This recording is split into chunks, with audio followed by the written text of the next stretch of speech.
Hello student, कैसे हो? सब बढ़िया? ओके।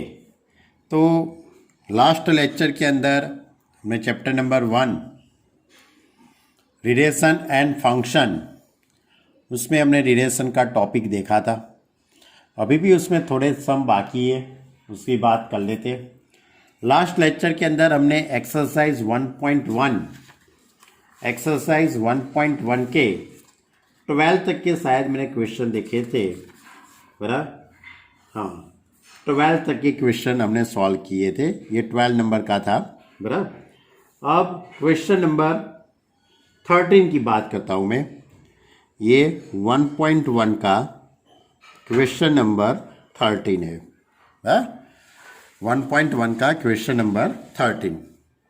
यहाँ से हम स्टार्ट करते, वही मेथड है, रिफ्लेक्सिव, सिमेट्रिक एंड ट्रांजिस्टिव। तीन ही बात अपने को करने की है। So that the relation are defined in the set of all polygon, यानी कि बहुत सारे पॉलीगॉन है सेट ए के अंदर। As R is equal to P1 P2 such that P1 and P2 have same number of side। कौन सा है आपके पास relation? Have same number of sides, ये रिलेशन है। Is an equivalence relation. आपको क्या प्रूव करना है? Is a equivalence relation. और इसके साथ दूसरा भी क्वेश्चन है, what is the set of all element in set A. What is the set of all element in the set A related to right angle triangle T with side 3, 4 and 5। यानी 3, 4 and 5 वाले जो triangle होते हैं, उसकी जो side, उसके relation में कौन कौन से बन सकते हैं, उसकी बात करती है। तो पहले तो आपको ये देखना है कि सेट ए कि आपका रिलेशन किसके पर डिफाइंड है। तो रिलेशन ए वो सेट ए पे डिफाइंड है। Set A is equal to all polygons in a plane. All polygons in a, कि बहुत सारे पॉलीगॉन है, बराबर। 4 साइड वाला, 5 साइड वाले, 6 साइड वाले, बहुत सारे पॉलीगॉन है। 2, 3 साइड वाले पॉलीगॉन। अब relation R defined and set A is R is equal to P1 P2 यानी दो polygon P1 and P2 have same number of side. Same number of side यानी कि इसका मीनिंग होता है कि इसकी जैसे कि स्क्वायर हो तो स्क्वायर में दोनों साइड इक्वल होती है, ट्रायंगल तो ट्रायंगल की साइड्स भी इक्वल होती है। इस तरह की बात की है। जैसे कि ये स्क्वायर है ABCD, दूसरा भी एक स्क्वायर है PQRS। PQRS एक दूसरा स्क्वायर है, ये भी एक स्क्वायर है ABCD। दोनों में नंबर ऑफ साइड, यहाँ पे नंबर ऑफ साइड 4 है, इसकी भी नंबर ऑफ साइड कितनी है? 4 है। दोनों में नंबर ऑफ साइड इक्वल है, यानी कि इस टाइप का रिलेशन होता है P1 और ये पॉलीगॉन P2। ये पॉलीगॉन P1 और पॉलीगॉन P2, यानी P1 and P2 have same number of side. तो पहले रिफ्लेक्सिव की बात करते हैं। तो PP belongs to R because P and P have same number of side. ये ABCD है, ऐसा ही फिर से मैं ABCD ड्रॉ करूं। इसमें शायद ये 5 सेंटीमीटर, ये 5 सेंटीमीटर के, मैंने भी यहाँ 5 सेंटीमीटर का ही ड्रॉ किया ABCD। ये दोनों एक ही हुए ना, तो यानी कि रिफ्लेक्सिव यहाँ पे रिलेशन बन सकता है। Therefore relation R is reflexive because P and P have same number of sides, let P1 P2 P3 belongs to A, P1 and P2 belongs to R. This implies P1 and P2 have same number of side. P1 and P2 have same number of side. तो P2 and P1 भी have same number of side. Therefore, P2 P1 belongs to R. This implies P2 P1 belongs to R. Therefore, relation R is symmetric. Relation R is symmetric. P1 P2 belongs to R and P2 P3 belongs to R. P1 and P2 have same number of sides and P2 and P3 have same number of sides. Therefore, P1 and P3 have same number of sides. This implies P1 P3 belongs to R. P1 का relation P2 के साथ है, P2 का relation P3 के साथ है, तो P1 का P3 के साथ रिलेशन बन ही गया. बराबर. यानी कि P1 and P2 have same number of sides, therefore and P2 and P3 have a भी सेम नंबर ऑफ साइड है. जैसे कि मैंने अभी आपको ये समझाया कि माना कि ये रेक्टेंगुलर ड्रॉ किया, दूसरा भी ये रेक्टेंगुलर है, तीसरा भी ये रेक्टेंगुलर है, तो 3 रेक्टेंगुलर है. बराबर. ये ABCD है, ये XYZW है, और ये PQRS है. तो इसका इसके साथ रिलेशन है, इसका इसके साथ रिलेशन है, तो इसका इसके साथ रिलेशन बन सकता है कि नहीं बन सकता है. यानी कि ABCD का इसके साथ रिलेशन हो सकता है. यानी कि ये ट्रांजिस्टिविटी का यहाँ पे क्या होगा, सेटिस्फाई होगा कि P1 and P3 have same number of sides. This implies P1 P3 belongs to R. Therefore, this relation R is a transitive relation. Relation R is a transitive relation. Thus, the relation R is reflexive, symmetric, and transitive relation. So it is an equivalence relation. यानी कि वो कौन सा है, इक्वावेलेंस relation है. Clear. Okay. अब इसके अंदर एक दूसरा इक्वेशन इस तरह से है कि आपके पास कोई भी एक क्या बोलते हैं कि एक ट्रायंगल है, ट्रायंगल T विथ उसकी जो साइड है वो 3, 4 एंड 5. यानी कि इस तरह से सपोज ये ट्रायंगल, ये 3, 4 एंड 5. ऐसा ही दूसरा हम ट्रायंगल ड्रॉ कर सकते हैं जिसकी साइड सपोज और भी बना सकते हैं हम, 6, 8 एंड 10 भी हो सकती है. तो इसका मीनिंग ये हुआ कि एक दूसरे के साथ रिलेशन तो बनाएंगे क्योंकि नंबर ऑफ साइड तो इक्वल ही होगी. ये दोनों पॉलीगॉन की नंबर ऑफ साइड कैसे होगी, इक्वल. तो ऐसे ट्रायंगलों का जो सेट बनता है वो सेट ए अपना जो है इक्वेशन में जो सेट ए दिया है उसका सबसेट ही हुआ. देयरफॉर इसका जो दूसरा जो आंसर है वो एक ही सेंटेंस में आपको लिखना है. The set of all element in A related to the right triangle A T with side 3, 4 and 5 is triangles. यानी विथ ट्रायंगल्स की साइड होगी. तो ये भी एक छोटा सा क्वेश्चन था. अब आगे का जो क्वेश्चन है 1.1 का क्वेश्चन नंबर कौन सा है, 14. क्वेश्चन नंबर 14 उसकी बात करते हैं हम. Question number 14. Let L be the set of all the lines in XY plane and R be the relation in L defined as R is equal to L1, L2. L1 is parallel to L2.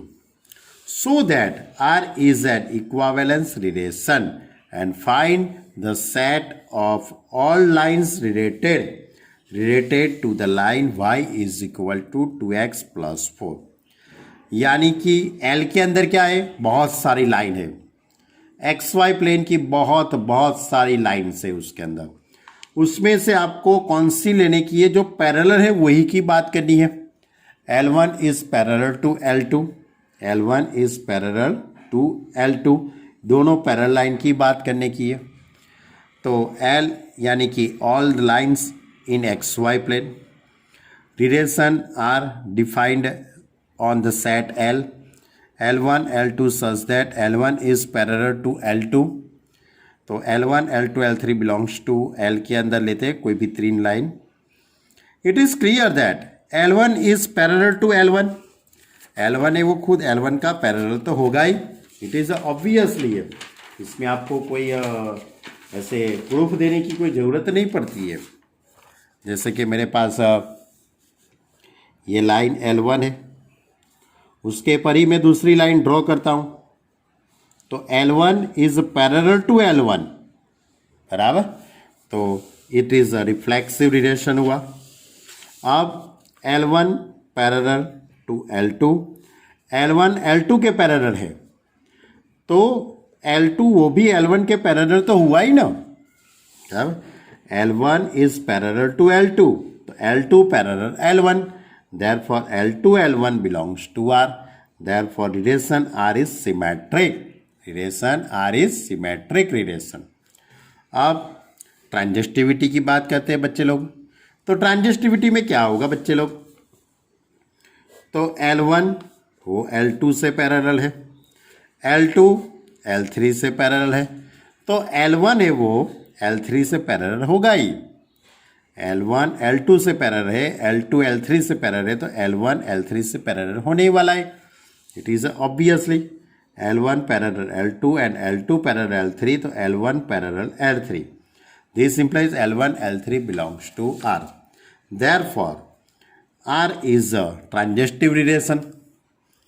यानी कि ये जो relation पूरा बना वो reflexive भी हुआ, ट्रांजिस्ट symmetric भी हुआ और ट्रांजिस्टिव भी हुआ। Therefore this relation is an equivalence relation, so it is an equivalence relation, ऐसा आपको प्रूव करने का था। अब इसके अंदर दूसरा एक क्वेश्चन है, इस तरह का क्वेश्चन है, आपके पास कोई लाइन का इक्वेशन है, y is equal to 2x plus 4, y is equal to 2x plus 4, तो 2x minus y plus 4 is equal to 0। ये एक लाइन है, ये जो लाइन है उससे पैरेलल दूसरी लाइन है। ये लाइन का equation 2x minus y plus 4 is equal to 0। तो इससे पैरेलल बहुत सारी लाइन हो सकती है ना बच्चे लोग, बहुत बहुत लाइन हो सकती है। तो सभी का इक्वेशन क्या बन सकता है, तो 2x माइनस वाई प्लस के इज इक्वल टू 0। ऐसी बातें हमने स्टैंडर्ड 11 के अंदर की थी।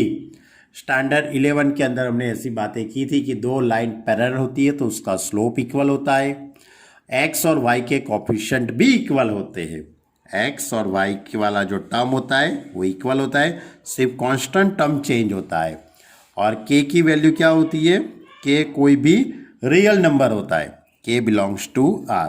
हाँ, लेकिन 4 नहीं होगा, 4 के अलावा कोई भी रियल नंबर हो सकता है। यानी कि वो बहुत सारी लाइन बने, जैसे k की वैल्यू 3 लेते तो एक और लाइन, k की वैल्यू 1/2 लेता हूँ तो और एक लाइन बन जाएगी। लेकिन वो सभी लाइन, ये जो लाइन है उससे पैरेलल ही होगी। The equation of line related to the line y is equal to 2x plus 4 is y is equal to x plus k where k is a real number. Therefore the set of all lines related to the line y is equal to x plus 4 is xy such that y is equal to 2x plus 4, k belongs to R। यानी कि y is equal to x plus 4 से parallel line का एक set बनता है। Clear? तो ये था हमारा क्वेश्चन नंबर कौन सा बच्चे लोग, 14, 1.1 का 14। अब उसके आगे आपको 2 MCQ दिए बच्चे लोग, बराबर। MCQ 15 एंड 16 उसकी बात करते हैं। इस तरह का MCQ है 1.1 एक्सरसाइज 1.1 का question number 15। It given question select proper true option so that the sentence becomes. तो let R be the relation in the set, let R be the relation in the set 1 2 3 4। 1 2 3 4 ये तीन ही, ये 4 जो number है उसके पर ही relation है। Given R is equal to 1 2 2 2 1 1 4 4 1 3 3 3 3 2। Choose the correct answer. आपके ऑप्शन आपको चॉइस करने के भी रिफ्लेक्सिव है, एंड सिमेट्रिक है but not transitive. Reflexive and transitive है लेकिन सिमेट्रिक नहीं है। सिमेट्रिक एंड ट्रांजिस्टिव है लेकिन रिफ्लेक्सिव नहीं है। R is a equivalence relation. ये चार में से कौन सही हो सकता है वो बताना है आपको। तो पहले बच्चे लोग मैं रिफ्लेक्सिव की बात कर लेता हूँ। तो 1 2 3 4 1 2 3 4 यानी कि 1 1 होना चाहिए, 2 2 होना चाहिए। तो देखो 1 1 भी है, 2 2 भी है, 3 3 भी है, 4 4 भी है। ये सभी पैर ए सेट के अंदर है, ये रिलेशन के अंदर दिया ही है। Therefore this relation is a reflexive relation. अब सिमेट्रिक की बात करता हूँ बच्चे लोग। तो 1 2 आर के अंदर है तो उसका उल्टा करते हैं 2 1। भाई नहीं है इसके अंदर। 1 2 belongs to R but 2 1 is not belongs to R. Therefore R is not symmetric relation, यानी आर है वो सिमेट्रिक रिलेशन नहीं है। अब ट्रांजिस्टिविटी की बात करते हैं बच्चे लोग कि 1 2 belongs to R, 2 2 belongs to R. 1 का 2 के साथ रिलेशन है और 2 का 2 के साथ, तो 1 का 2 के साथ रिलेशन है। 1 का 3 के साथ रिलेशन है, 3 का 2 के साथ रिलेशन है, तो 1 का 2 के साथ रिलेशन बनेगा। 1 1 belongs to R, 1 3 belongs to R, तो R is a transitive relation, यानी R is a transitive relation. Thus the R is reflexive. Reflexive है, सिमेट्रिक नहीं है और ट्रांजिस्टिव है। यानी कि कौन सा ऑप्शन सही बनता है बच्चे लोग? बी ऑप्शन, कि R is reflexive and transitive but not symmetric. चलो अब उसके आगे आपका है MCQ नंबर 16, यानी कि क्वेश्चन नंबर 16, 1.1 का question number 16। Let R be the relation in the set and given that R is the given that R is equal to AB such that A is equal to B minus 2, B greater than 6। कौन सा relation है? B greater than 6, A is equal to B minus 2। Choose the correct answer। तो A is equal to B minus 2। आपको यहाँ से अलग अलग पैर लेने की है, जैसे कि 2 4 लेता हूँ, लेकिन B की वैल्यू तो 6 से ज़्यादा ही लेने की है आपको। B की वैल्यू 6 से ज़्यादा, यानी कि 7 8 9 10। तो सपोज मैं 7 लेता हूँ तो 7 माइनस 2 तो 5 होता है। ऐसी को तो कोई पैर इसके अंदर है ही नहीं। अब 8 लेता हूँ तो 8 माइनस 2 6, यानी कि सेटिंग हो जाता है मेरा यहाँ पे 6 8 में, बराबर। यानी 2 4 3 8 ये इसमें सेटिंग नहीं होता है, सिर्फ इसके अंदर ही सेटिंग होता है 6 8 में ही, बराबर। यानी कि 8 6 8, यानी कौन सा सही है ऑप्शन होगा? C option. क्लियर? चलो ये थी हमारी एक्सरसाइज 1.1। एक्सरसाइज 1.1। अब इसके रिलेटेड आगे 6 एग्जाम्पल दिए हैं, उसकी हम बात कर लेते हैं। बच्चे लोग क्वेश्चन टेक्स्ट बुक्स में से देख लेना, क्वेश्चन टेक्स्ट बुक में से देख लेना। एग्जाम्पल इस तरह से मैं क्वेश्चन पढ़ रहा हूँ, उसके बाद उसके सॉल्यूशन की बात करता हूँ मैं, बराबर। क्वेश्चन वैसे तो आपको दिखाई दे तो मैं आपको बता भी सकता हूँ, लेकिन अच्छी तरह से दिखाई नहीं देगा। इस तरह से क्वेश्चन है, let A be the set of all students of the boys school so that the relation R in A given by R is equal to AB such that A is the sister of B। कौन सा relation है? A is sister of B is the empty relation। It is a empty relation है, ऐसा आपको prove करना है। And R dash AB such that the difference between height of A and B is less than 3 meter is the universal relation। Is the universal relation. यानी कि आपको question के अंदर ऐसा प्रूव करना है, 2 रिलेशन है, एक रिलेशन आर है और दूसरा रिलेशन आर डैश है। आर है वो R is the empty relation prove करना है और आर डैश को आपको यूनिवर्सल रिलेशन प्रूव करना है। तो कर लेते बच्चे लोग।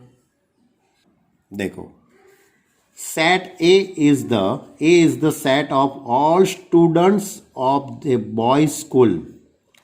स्कूल किसकी है? बॉयज की स्कूल है, ओनली बॉयज है इसके अंदर, कोई गर्ल्स है ही नहीं। ये स्कूल किसकी है? ओनली बच्चे, लड़कों की स्कूल है भाई।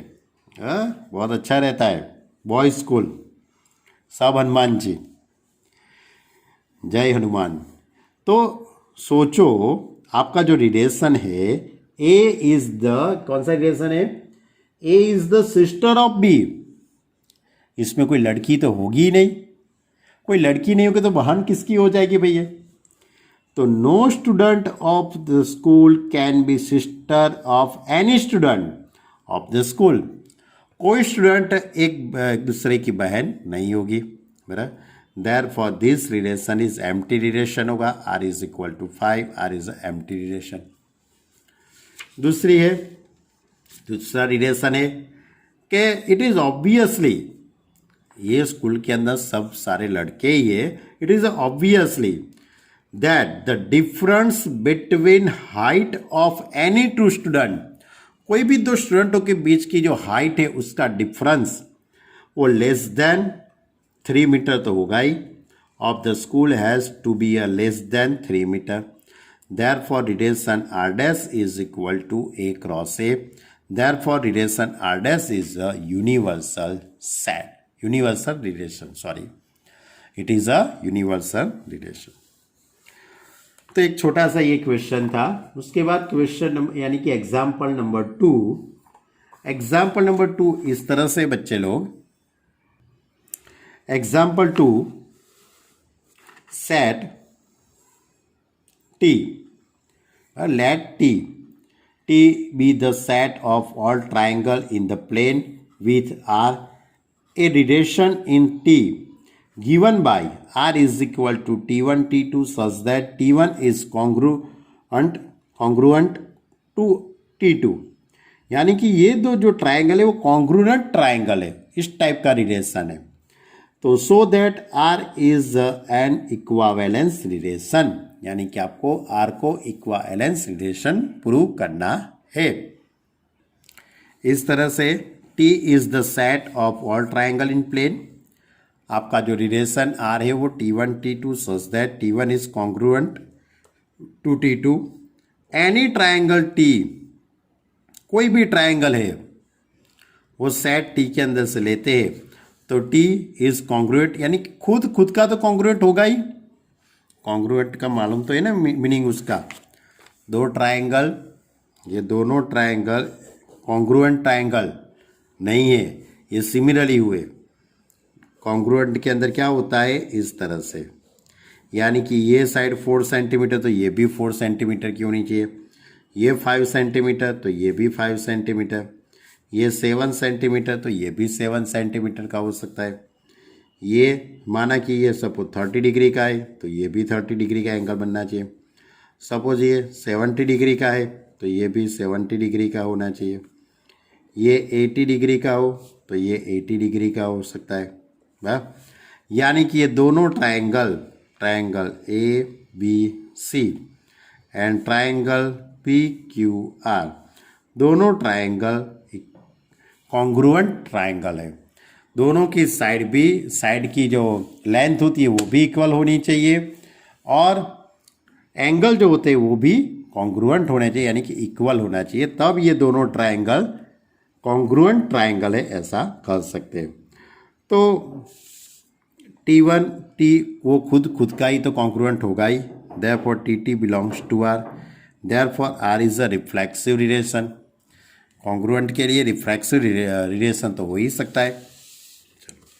अब सिमेट्रिक की बात करते हैं बच्चे लोग, तो T1 T2 belongs to R, T1 congruent T2 तो T2 कॉन्ग्रुएंट T1, यानी कि triangle ABC congruent triangle PQR, तो PQR कॉन्ग्रुएंट ABC हम कर सकते हैं, it is obviously this implies T2 T1 belongs to R, therefore R is a symmetric relation.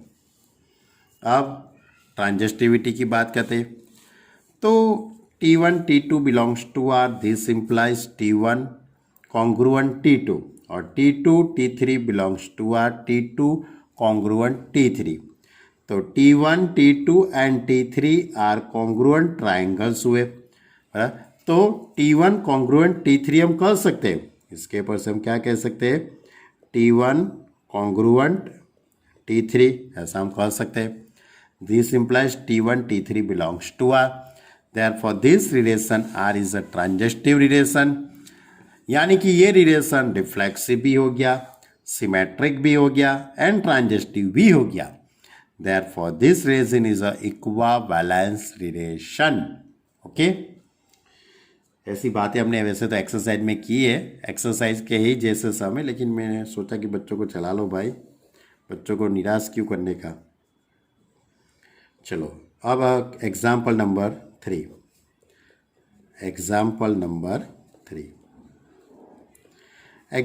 3 है इस तरह से कि let L is the be the line of a plane, यानी कि एल के अंदर बहुत सारी लाइन है, and R be the set and R be the relation in L defined as, इस तरह से डिफाइन किया है, L is equal to L1 L2 such that L1 is perpendicular, L1 is perpendicular to L2, यानी कि इस तरह से L1 is perpendicular to L2, इस तरह का रिलेशन है। तो it is clear that here it is clear that line L1 cannot be perpendicular to itself, line L1 खुद की ही परपेंडिकुलर हो सकती नहीं है, यानी कि इसका मीनिंग ये हुआ कि L1 इस टाइप की पैर R के अंदर नहीं होगी। Therefore R is not reflexive relation, not a reflexive relation, ये रिफ्लेक्सिव रिलेशन नहीं है।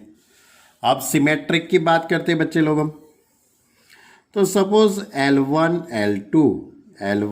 L2 बिलोंग्स टू R, तो इसका मीनिंग ये हुआ कि L1 परपेंडिकुलर L2, ये परपेंडिकुलर का सिंबल है, मालूम है ना आपको, L1 L2 के परपेंडिकुलर है, तो L2 L1 के परपेंडिकुलर होगा ही, L2 L1 का परपेंडिकुलर होगा ही।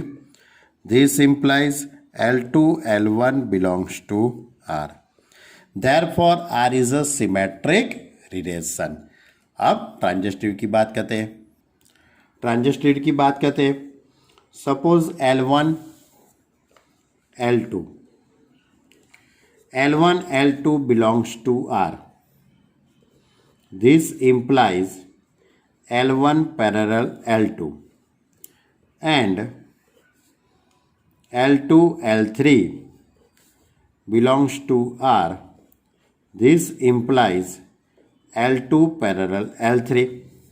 अब सोचो कि L1 L2 के पैरेलल में है, सॉरी परपेंडिकुलर का क्वेश्चन था, सॉरी, L1 और L2 परपेंडिकुलर है, यानी कि ये लाइन L1 और ये लाइन L2, ये दोनों लाइन परपेंडिकुलर है।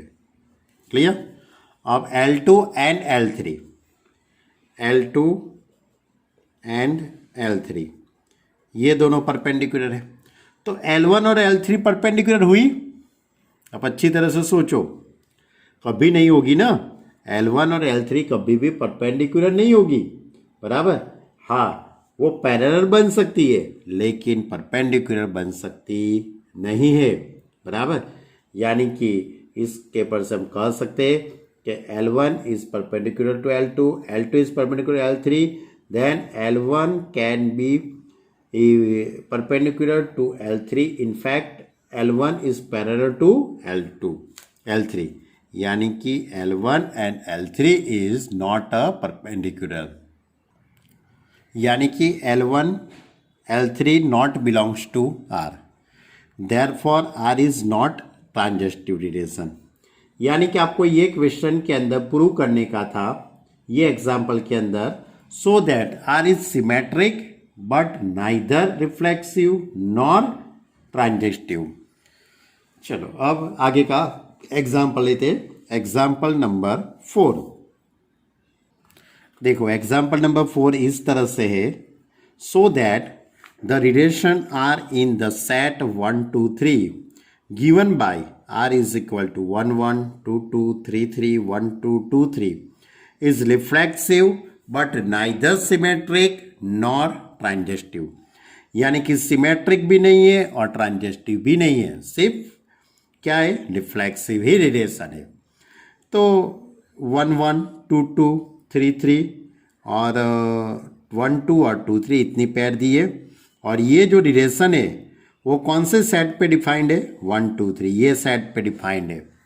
यानी कि इट इज ऑब्वियसली, सपोज मैं इसको set A is equal to 1 2 3 कहता हूँ, और जो रिलेशन दिया है आपको क्वेश्चन में आर इज इक्वल टू इस तरह का है 1 1 2 2 3 3, उसके बाद है 1 2 और 2 3 है, 1 2 और 2 3 इतनी ऑर्डर पेयर दी है।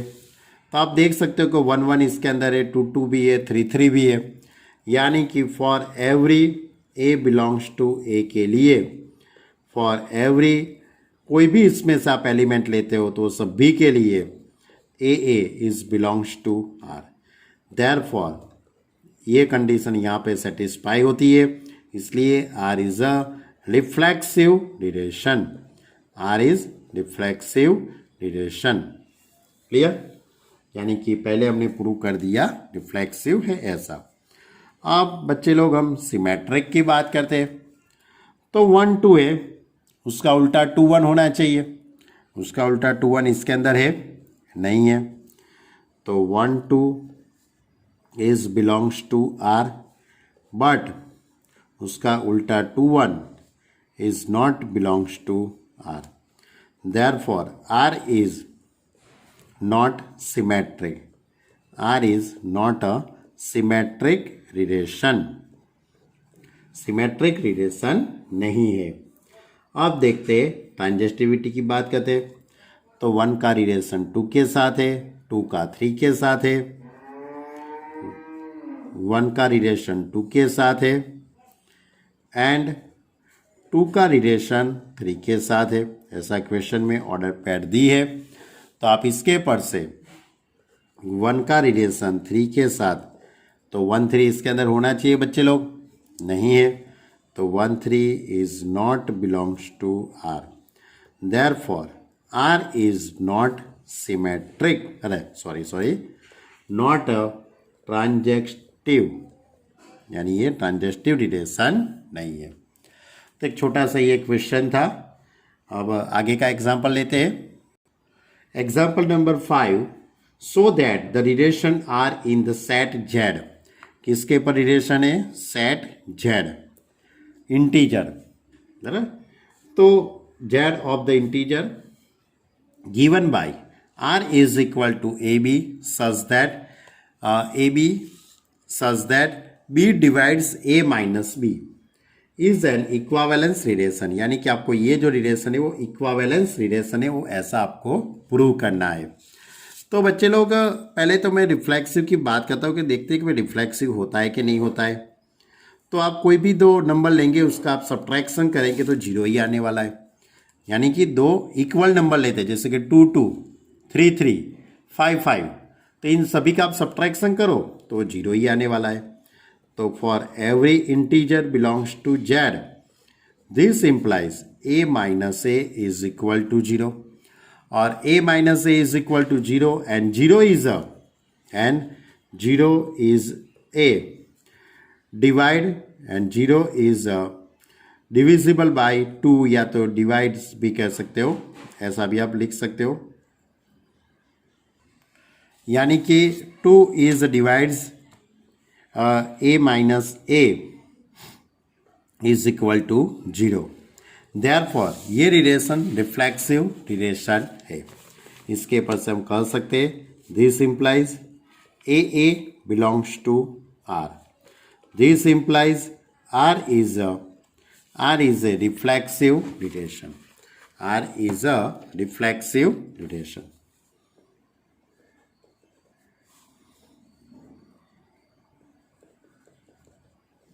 चलो अब सिमेट्रिक की बात करता हूँ। सपोज आपके पास है a B belongs to R. This implies 2 divides a minus b. 2 divides a minus b. अब उसका उल्टा करेंगे तो वो भी सही होने वाला है। आप सपोज 6 माइनस 8 करो, 6 माइनस 8 करते हो तो -2 आंसर आता है, यानी -2 होता है, वो 2 से डिविजिबल में ही। तो 8 माइनस 6 करेंगे तो 2 आता है, वो भी 2 के डिविजिबल में तो होगा ही। तो 2 divides a minus b, this implies p divides b minus a, this implies ba belongs to r. Therefore r is a symmetric relation. Therefore r is a symmetric relation. अब ट्रांजिस्टिविटी की बात करते हैं। Suppose A B belongs to R, therefore 2 divides a minus b. तो इसके पर से मैं मुझे लिखना हो तो मैं ऐसा भी लिख सकता हूँ, A minus B is equal to 2k1, A minus B is equal to 2k1। And suppose B C लिखना है मुझे, बी का रिलेशन सी के साथ है, B C belongs to R. This implies 2 divides B minus C, यानी कि B minus C is equal to 2k2। अब मैं इन दोनों का एडिशन करता हूँ, ये दोनों का मैं एडिशन करता हूँ, a minus b plus b minus C is equal to 2k1 plus 2k2। B cut हो जाएगा तो a minus C is equal to 2 common निकल जाएगा, तो k1 प्लस k2। तो a minus C is divisible by 2, यानी कि 2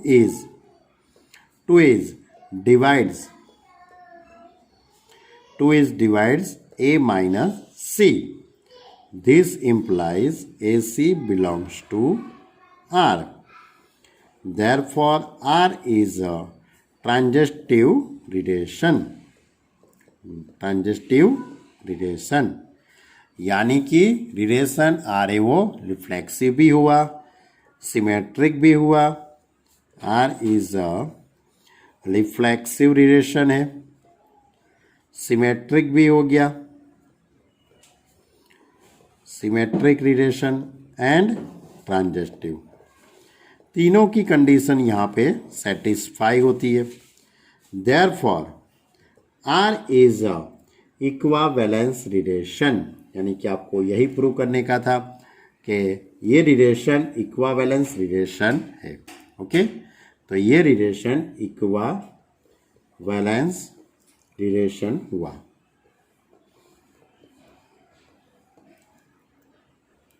देखो अब एग्जाम्पल नंबर 6।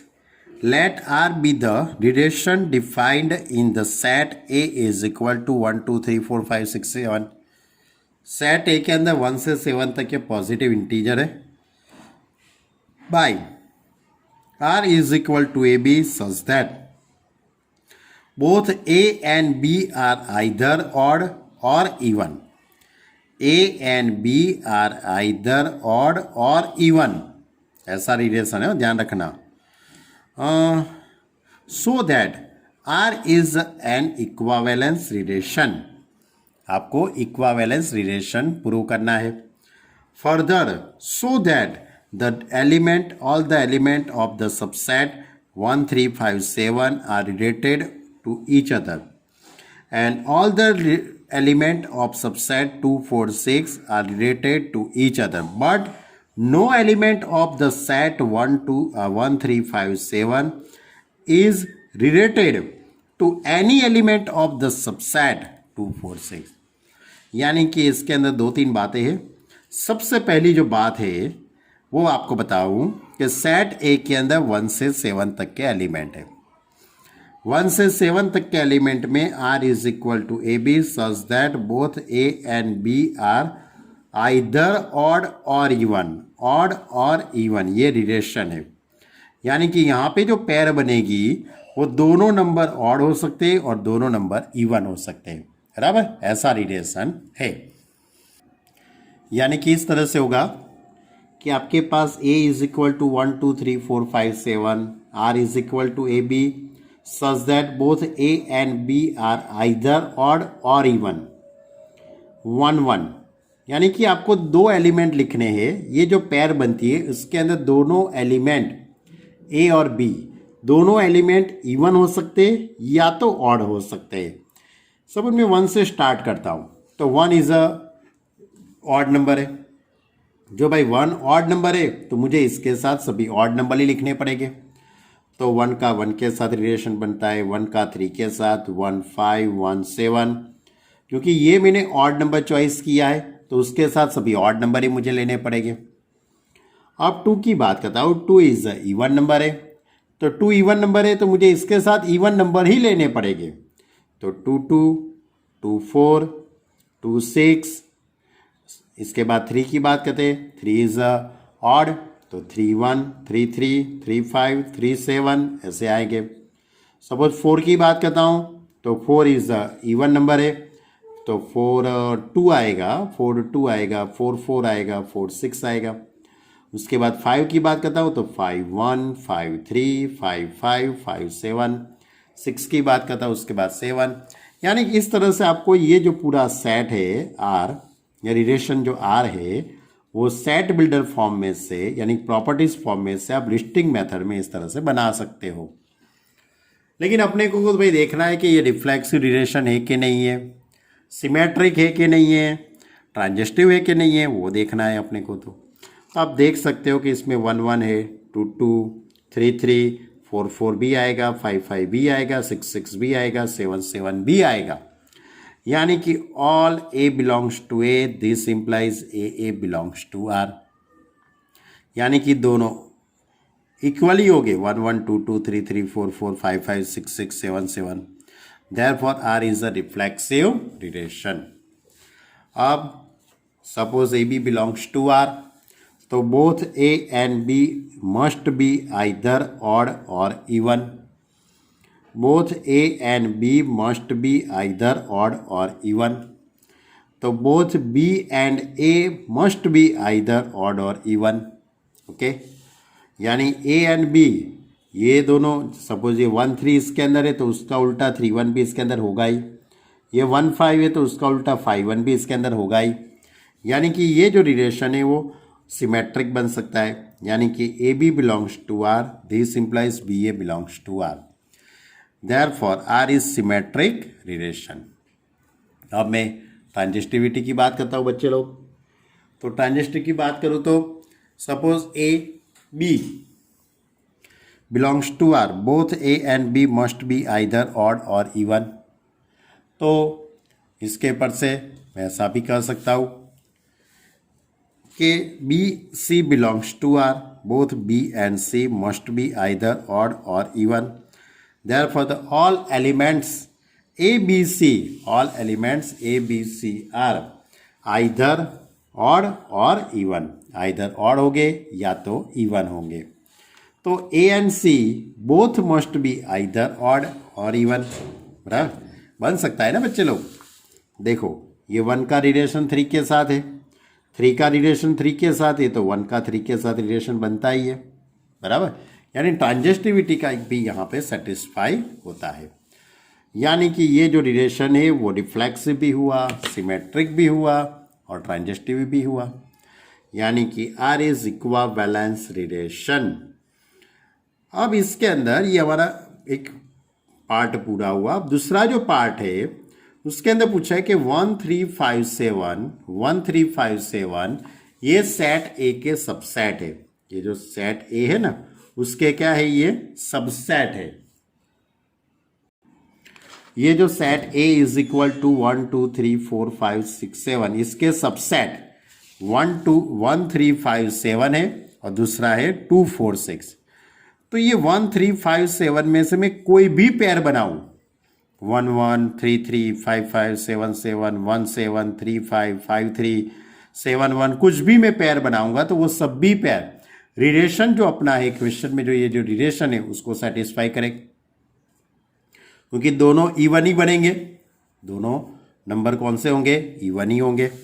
यानी कि all the element of 1 3 5 7 are related to each other as all the element of this subset are odd. यानी कि सभी ऑड ही है, तो ऑड के सबसेट आप इसके ऊपर से पेयर बनाओ तो वो सब रिलेशन बनने ही वाले। Similarly all the element of the subset 2 4 6 are related to each other as all of them are even। यानी कि ये सब भी जो है वो कैसे है? all of them even number है। 2 2 2 4 2 6 4 2 4 4 4 6 6 2 6 4 6, ये सभी एलिमेंट, ये सभी ऑर्डर पेयर वो क्या बन सकती है? इवन बन सकती है। लेकिन but no element of the set 1 3 5 7 can be related to any element of 2 4 6। 1 3 5 का 7 ये सेट में से एक नंबर लूँ, ये सेट में से दूसरा नंबर लूँ, तो इन दोनों की मैं पेयर बनाता हूँ 1 2 1 4 1 6। ऐसी ऑर्डर पेयर ये रिलेशन के अंदर नहीं होगी, क्योंकि एक ऑड हुआ और एक इवन हुआ। ऑड और इवन की तो कभी पेयर नहीं बनानी है अपने को। इसके अंदर क्या लिखा है? स्पष्ट लिखा हुआ है आइदर ऑड और इवन, यानी कि दोनों ऑड होने चाहिए या इवन। यानी also no elements of the subset 1 3 5 7 can be related to any element of 2 4 6 as element of 1 3 5 7 are odd while element of 2 4 6 are even. Okay student, तो आई होप कि आप सभी को अच्छी तरह से मालूम पड़ा होगा।